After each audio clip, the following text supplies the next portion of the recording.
Much the longest Attic inscription in the Fitzwilliam's collection is the Sandwich marble, so called because it was brought to Cambridge following a visit to Athens in 1739 by the Earl of Sandwich, who is more widely known as a prominent English politician who lent his name to various islands and was reputedly inventor of the sandwich. The Sandwich marble is the upper part of a stele inscribed on both sides with accounts of the administrators of the sanctuary of Apollo on the Aegean island of Delos.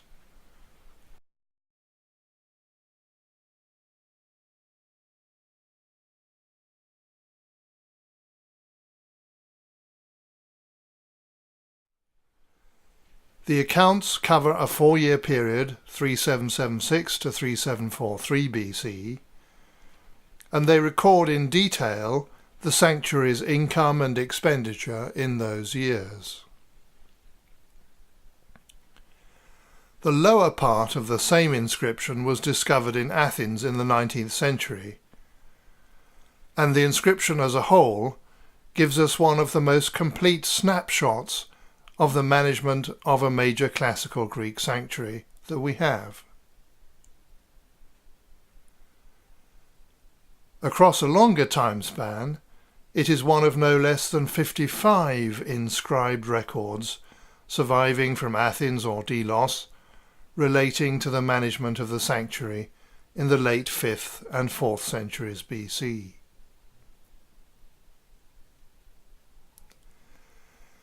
Delos was the original base for the League of Greek States founded by Athens after the defeat of the Persian invasion back in 480–479 BC.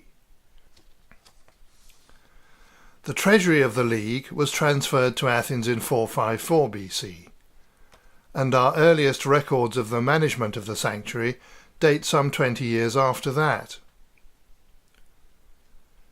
Like other major Panhellenic sanctuaries, such as the sanctuary of Apollo at Delphi, the sanctuary at Delos was managed by a body known as an Amphiktyon.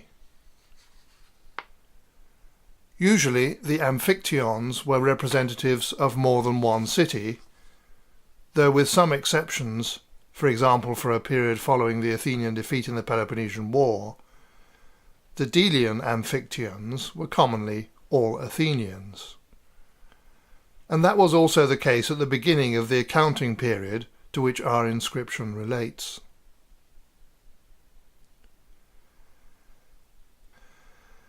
This accounting period begins in 3776 BC.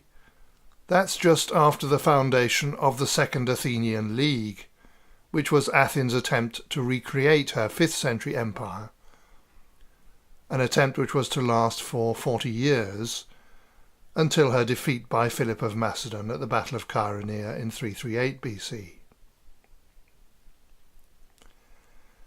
It's not clear whether the foundation of the League had had an impact on the management of the sanctuary of Apollo on Delos. It's been thought that our accounts represent the beginning of a new period of Athenian control of the sanctuary, but that's uncertain. The front of the stele lists receipts and expenditure divided into 2 periods: before and after celebration of the Great Delia, that is, the quadrennial festival of Apollo, which took place in the Attic month Thargelion, 3754 BC. On the back of the stele are detailed arrears, fines imposed for impiety, and buildings owned by the sanctuary. As commonly in Greek sanctuaries, the major source of income was rents from sacred properties and interest on loans. The major object of expenditure, religious rituals, primarily the festival of Apollo, including in these accounts the cost of no less than 109 cattle for sacrifice at the festival. The loans also include a record of substantial amounts lent to island communities which had a stake in the sanctuary, the island of Paros being a particularly heavy borrower. The ostensibly calm surface of the records on the back of the stele is broken at one point by a rather startling detail. The imposition of swingeing penalties, including perpetual exile and massive fines, on 7 Delians who had been found guilty of impiety in 3765 BC for taking the Amphiktyon from the sanctuary and beating them up. Unfortunately, we know nothing more about the circumstances. It would be interesting to know whether the action was motivated simply by resentment of perhaps recently renewed Athenian control of the sanctuary, or whether it was triggered by some specific high-handedness on the part of the Amphiktyons.